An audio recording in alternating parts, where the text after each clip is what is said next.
This is Lagos, Nigeria's former capital city and today the country's economic and commercial nerve center.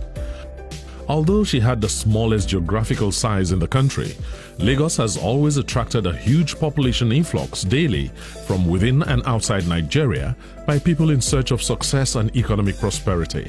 She is the most populous state in Nigeria, and this has continually exerted huge pressure on public infrastructure such as roads and drainages, public transportation and traffic control, social services, security and environmental management within the context of severely limited resources. The ugly strains of crime, congestion, traffic gridlock, armed robbery, mountains of rubbish, environmental filth, bad roads, collapsed health and educational facilities, societal breakdown and decadence increasingly worsened with time, even as the population continued to grow exponentially. Lagos needed a thinker, a visionary, and a modernizer at the helm of affairs. Bola Ahmed Tinubu came along from a poor background. He struggled to read, traveled to the United States in search of the golden fleece. As proof of his brilliance from early in life, he made the honors list of Richard Darley College. He subsequently transferred to the Chicago State University, Illinois, graduating with honors in 1979 and earning a bachelor's degree in business administration, accounting and management. Asiwaju is a friend of my youth, a brother, and a jolly good fellow. Bola and I were fortunate to have attended the same Chicago State University, CSU, but I was a year ahead of him.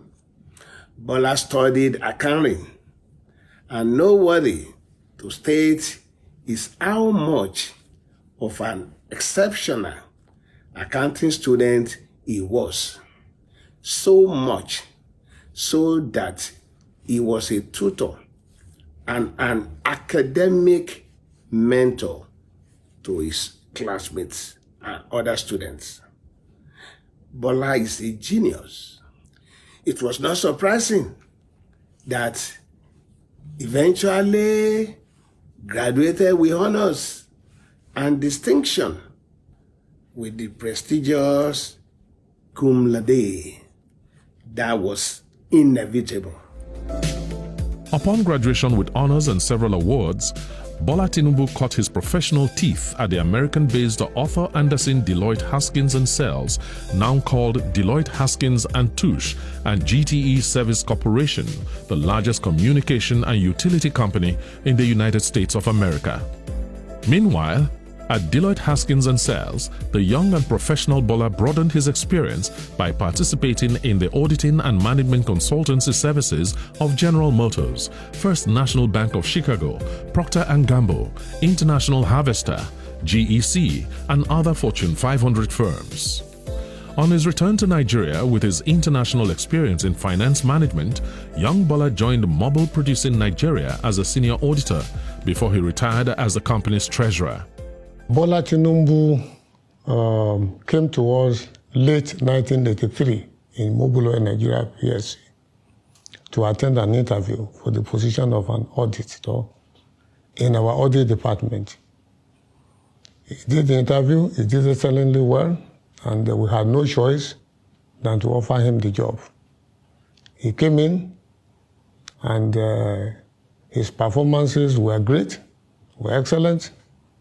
So he is one individual, very proactive and very hardworking. He thinks ahead of his time. We appreciated him, we love him. And then we told him in 1992, when he came to us, that he wanted to go into politics. We were surprised. So what are you going to do in politics? You are doing very well here. And in fact, you have been tipped as one of the people to be considered for the post of the finance director when he retires. He said, no, sir. He was adamant and said he had to go.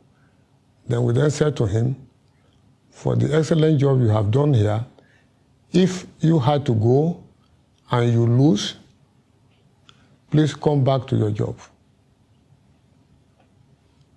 He left. The remaining is history, which we all know today. Asiwaju Bola Tinubu opted fully for public service in exchange for his lucrative job at Mobil. His first foray into active politics was as a founding member of the defunct Social Democratic Party SDP, on the platform of which he was elected in 1992 as a distinguished senator of the Federal Republic of Nigeria to represent